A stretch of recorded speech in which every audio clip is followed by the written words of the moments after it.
Bismillahirrahmanirrahim. Assalamualaikum warahmatullahi wabarakatuh. Teman-teman semua, hari ini kita akan membahas tentang suhu tubuh normal. Jadi suhu tubuh adalah kemampuan tubuh itu untuk menyebarkan hawa panas. Kemampuan tubuh itu untuk menghasilkan hawa panas. Jadi,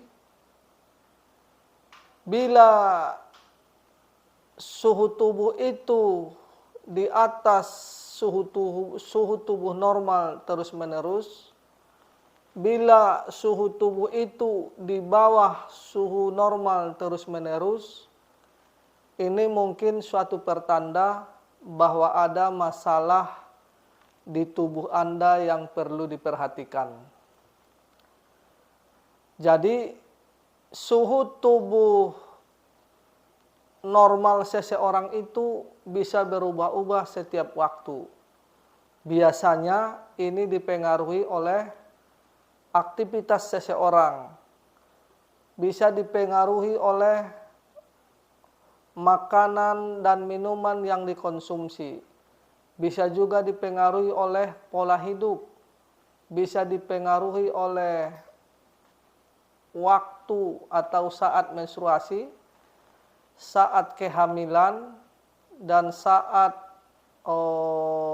lagi kesuburan, ya. Karena suhu tubuh ini setiap saat dia berubah-ubah, itu menandakan bahwa tubuh itu bisa menyesuaikan diri setiap saat. Jadi, kalau suhu tubuhnya itu bisa berubah setiap saat, ini satu pertanda bahwa tubuh itu dalam keadaan normal. Suhu tubuh normal pertama kali itu ditemukan oleh seorang dokter berkebangsaan Jerman di abad ke-19. Dia mengatakan bahwa suhu tubuh normal itu berada di 37 derajat Celcius. Tetapi dengan seiring berjalannya waktu, seiring berjalannya pengobatan yang dilakukan oleh dokter itu, maka dia menetapkan suhu tubuh normal itu berada di 36,7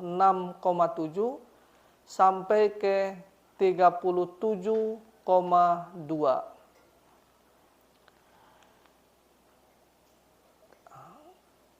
Kebanyakan orang berpendapat suhu tubuh normal itu sudah pasti di angka 37 derajat Celcius. Pendapat ini sangat menyesatkan dan sudah dibantah oleh banyak ahli. Jadi, dunia medis menyepakati bahwa suhu tubuh itu berada di 36,2 sampai 37,1. Di samping itu, seiring berjalannya waktu, maka suhu tubuh normal itu akan menurun. Ada sebuah penelitian yang dilakukan oleh geriatri.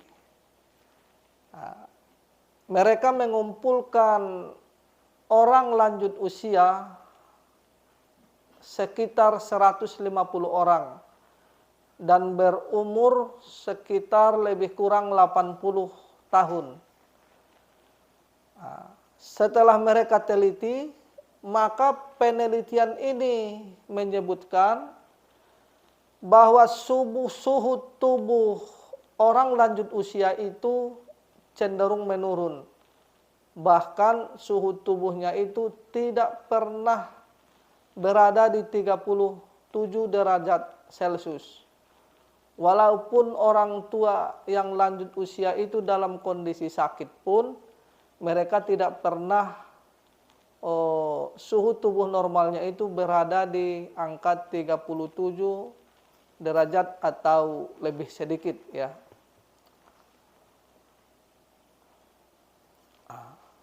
Ini menandakan bahwa suhu tubuh itu seiring berjalannya waktu dia akan menurun.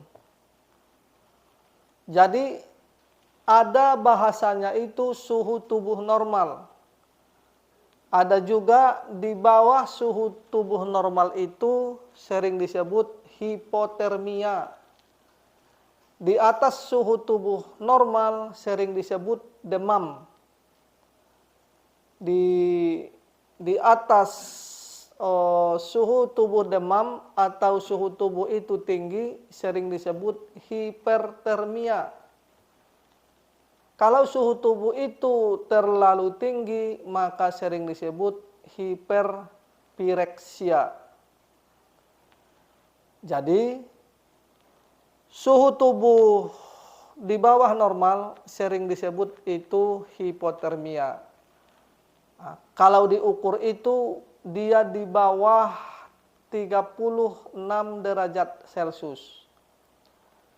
Nah, biasanya hipotermia ini sering disebabkan karena serangan angin dingin terus-menerus seperti AC, kipas angin.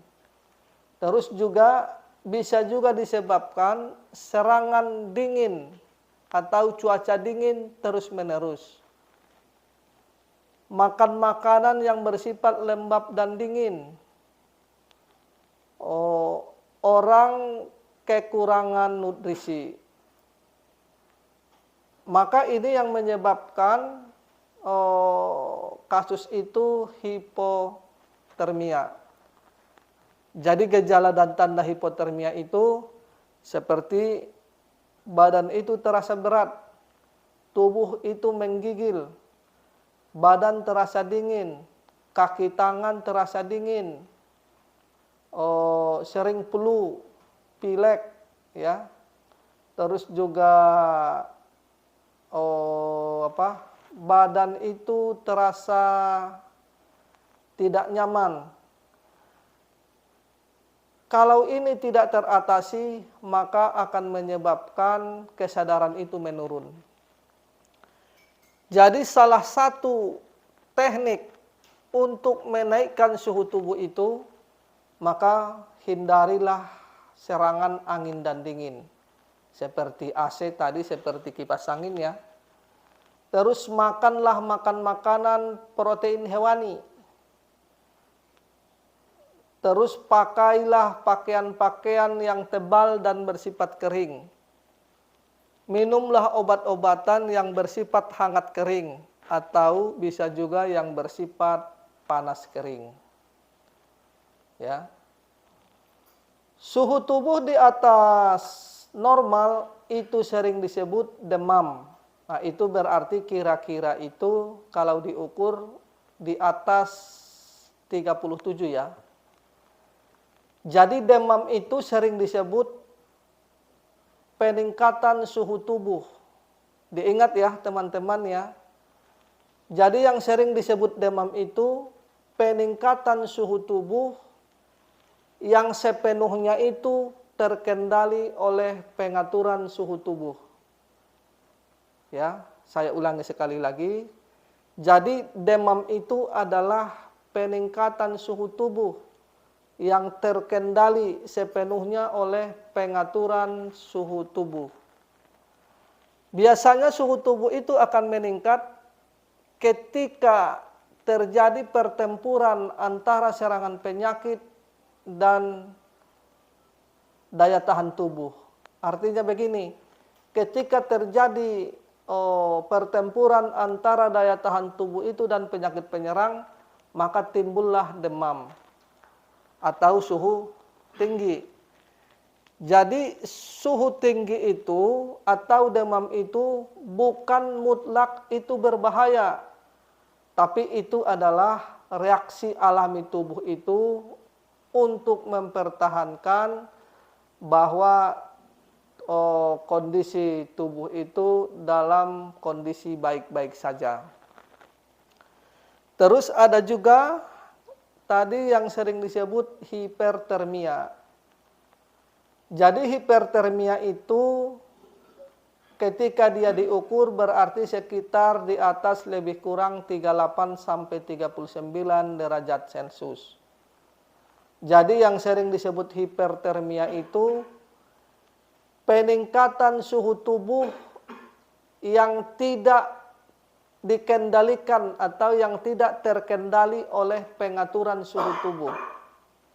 Diingat ya teman-teman ya. Jadi hipertermia itu adalah peningkatan suhu tubuh yang tidak terkendali oleh pengaturan suhu tubuh itu. Nah, biasanya ini penyebabnya karena serangan panas terus-menerus atau makan makanan atau minum minuman obat bersifat panas kering. Ini yang menyebabkan hipertermia. Jadi kalau serangan panas itu menyerang tubuh terus-menerus, maka ini nanti yang akan menyebabkan dehidrasi. Nah, dehidrasi ini akan mengkonsumsi cairan tubuh itu. Jadi kalau cairan tubuh itu dikonsumsi oleh dehidrasi itu, maka akan menyebabkan tubuh itu kurus dan kering. Begitu juga satu lagi yang sering disebut hiperpireksia. Berarti hiperpireksia itu berarti kira-kira kalau diukur itu di atas 39 sampai 40 derajat Celcius. Ini sering disebut hiperpireksia. Jadi hiperpireksia itu sering muncul karena disebabkan serangan panas terus-menerus. Obat-obatan yang bersifat panas kering, bukan hangat kering ya, tetapi obat-obatan yang bersifat panas kering. Jadi yang sering disebut hiperpireksia itu kenaikan suhu tubuh itu secara ekstrim. Ini tidak dikendalikan oleh pengaturan suhu tubuh itu. Jadi kalau suhu tubuh itu meningkat ke yang lebih ekstrim, maka itu yang menyebabkan dehidrasi parah. Dehidrasi parah ini akan mengkonsumsi cairan yang ada di tubuh. Maka ini nanti yang akan menyebabkan badan itu kurus dan kering. Kalau tubuh itu tidak bisa mendinginkan suhu itu secara efektif, maka akan menyebabkan organ-organ dalamnya dan organ-organ vital itu sangat berbahaya. Seperti nanti organ liver, organ jantung, organ limpa lambung, terus paru dan ginjal. Jadi insya Allah sampai di sini dulu pembahasan kita tentang suhu tubuh normal. Wabillahi taufiq wal hidayah. Assalamualaikum warahmatullahi wabarakatuh.